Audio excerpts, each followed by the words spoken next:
mungkin? Bukan itu. Kasus keracunan mungkin? Bisa jadi. Nah, kami kan mau bahas MBG. Oh, program makan bergizi gratis yang bertujuan untuk meningkatkan gizi siswa sekolah ya kalian.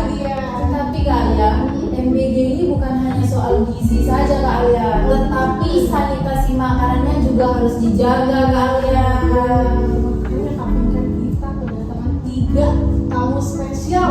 Oh, Iya, ini oke. ada adik dari SMA yang menerima MBG Oh. dan juga ada petugas dari SPPG. Iya. Dan terakhir itu ada ibu sanitaria. Oh, orang-orang hebat semua ini ya kalian ya. Tangan dulu nggak sih? Oke. Oke, langsung saja nih kita mulai dari perkenalan dari adik SMA kita Boleh, yang nih. kecil dulu deh. Iya, Ibu sama boleh. bapaknya ngalah. Ngalah aja nih yang Iya. tua. Oke, adik silakan.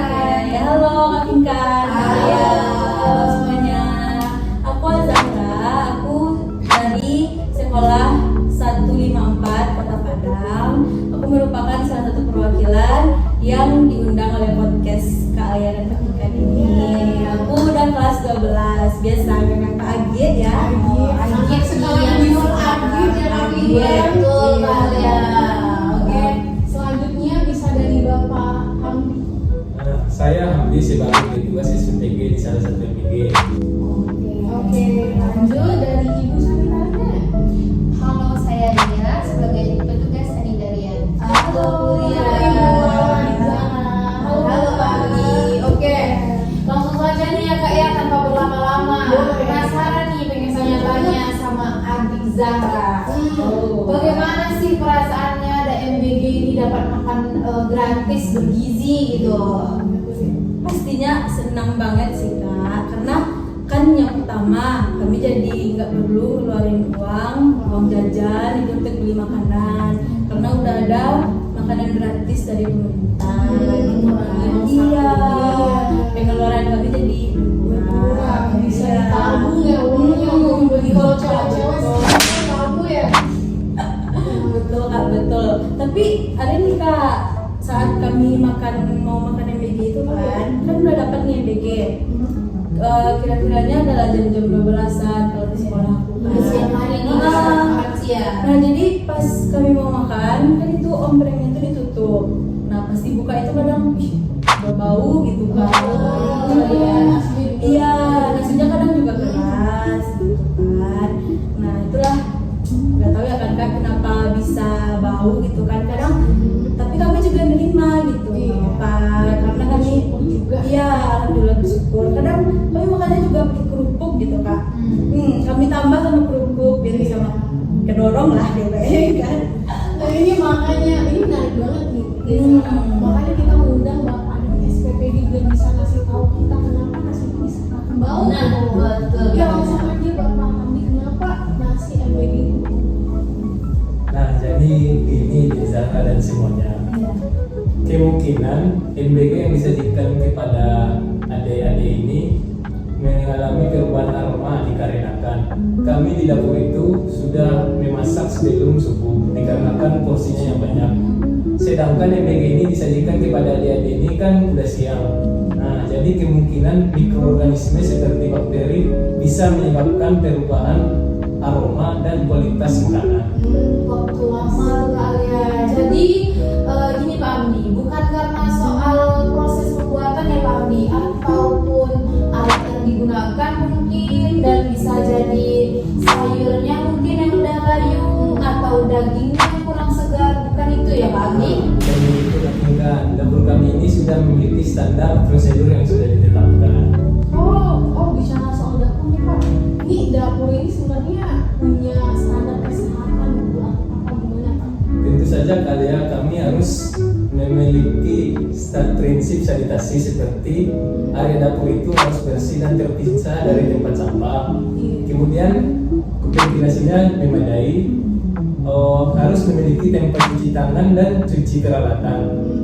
Kemudian bahan makanan disimpan di tempat yang tertutup dan bersih, serta peralatan masak digunakan yaitu yang higienis. Nah, Standar ya. iya, harus sesuai standar nih kalian. Nah, mengenai Kak, tadi dibahas prinsip sanitasi. Boleh dong kita bergeser sedikit ke ahli sanitasi kita, yaitu Bu Ria. Bu Ria, saya mau nanya nih Bu Ria, kan mengenai sanitasi ya, ada nggak sih di sisi pekerjanya sendiri soal syarat atau ketentuan dari pekerja di MBG ini Bu Ria? Ada Kevingkan. Dalam izin sanitasi makanan, ada beberapa hal yang harus dipatuhi oleh para pekerja. Misalnya menggunakan penutup kepala, menggunakan sarung tangan dan masker ketika pengolahan makanan, mencuci tangan sebelum dan sesudah pengolahan makanan, dan tidak bekerja dalam kondisi yang sakit. Berarti manusia ini juga sumber kuman gitu ya Bu ya? Betul Bu Aya. Ini Zara mau nanya boleh nggak Kak? Boleh, boleh. Ya, ini Zara mau Kita nanya. aja di sini. Iya, Zara mau nanya sama Pak Hamdi nih, ya kan, petugas SPPG. Zara mau nanya nih Pak, kenapa nggak sekalian aja dikasih alat makannya gitu? Misalnya kayak atau sendok, garpu, atau nggak sarung tangan plastik gitu kan Kak? Karena jujurnya Kak, jujur, kadang kami tuh pas makan agak bingung gitu kan mau makan sama apa. Misalnya cuci tangan, mau cuci tangan pun kadang nggak ada sabun gitu kan. Dan ujung-ujungnya kami kantin gitu, minjam sama kantin, atau nggak beli sendok-sendok plastik itu. Nah, ya gitu Kak. Itu yang kurangnya. Mm-mm. Bisa nih Pak Hamdi langsung jawab Pak. Iya, langsung dijelaskan. Jadi gini ya Sarah, ada beberapa alasan. Salah satunya itu untuk mengurangi menggunakan alat makan sekali pakai. Dan ada juga beberapa sekolah menganjurkan siswanya untuk membawa alat makan sendiri. Gimana ceritanya? Saya setuju Pak Hamdi. Menggunakan alat makan pribadi bisa membuat kita itu lebih terjaga dari penyakit menular. Betul kan Kak ya, program ini bukan hanya soal gizi saja, tetapi sanitasi makanan juga harus dijaga. Betul begitu Bu Ria? Benar Vika, jika sanitasi buruk, maka dapat menyebabkan kontaminasi pada makanan yang bisa menyebabkan penyakit bawaan makanan pada makanan tersebut. Misalnya, diare atau keracunan makanan, seperti yang sudah kita lihat pada kasus-kasus sebelumnya. Maka dari itu, kita perlu memperhatikan mulai dari bahan makanannya yang baik, proses pengolahannya yang higienis, dan penyaluran makanannya itu tepat waktu, dan makanannya itu dimakan di waktu yang tepat. Dan dari penjelasan Ibu tadi beberapa aspek gitu, banyak banget aspek yang harus kita perhatikan buat PPD ini. Betul Kak Iya. ya, mulai dari kebersihan dapurnya tadi, tempat penyimpanan bahan makannya, hingga ke pendistribusian makanan ke sekolah-sekolah Kak Alia. Kak Alia, ya kan ada nih tadi adik kita kan udah kelas 3 SMA nih. Iya, kelas 12 nih. Boleh. Jadi ini adik Zara nih Agit nih Kak. Iya, Agit Kak, Agit. Enggak, berarti ya SMA. Iya. SMA mana? SMA 154 154. Iya, Kota Padang. Ini kamu besok ini mau kemana? Rencananya sih kan mau lanjut kuliah nih Kak. Ya. Kuliahnya maunya rencananya di Univ UGM, UITB. Iya. Boleh aja sih di luar negeri gitu. Ya nanti dicoba juga. Mau ke Jepang. Mau ke Jepang.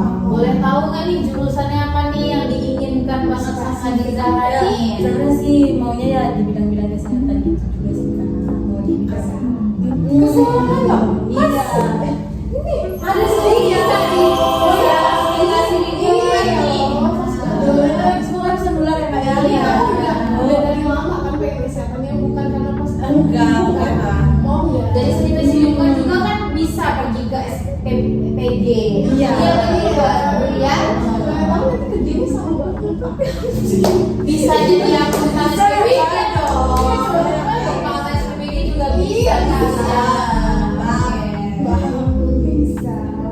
Sudah Kak ya? Sudah cukup? Oh ya, jadi gitu kami kan. Oke, jadi terima kasih banyak kepada narasumber kita pada hari ini nih Kak Alia yang sudah memberikan informasi penting tentunya tentang makan bergizi gratis yang sangat marak hari ini nih Kak Alia kasus-kasusnya. Iya betul sekali Kak Alia. Terima kasih kepada Bu Ria, Adik Zahra dan Pak Hamdi. Terima kasih banyak sudah bergabung di podcast kami. Jadi ya jangan lupa pendengar setia Jangan lupa untuk teman-teman semua, terima kasih banyak telah mendengarkan podcast kita kali ini dengan 3 narasumber yang sangat wow di depan kita, ya. Jadi jangan sampai kalian lupa untuk stay tune untuk episode berikutnya. Betul sekali ya. Saya Aulia Dan saya Vinka. terima kasih. Saya pamit undur diri. Bye.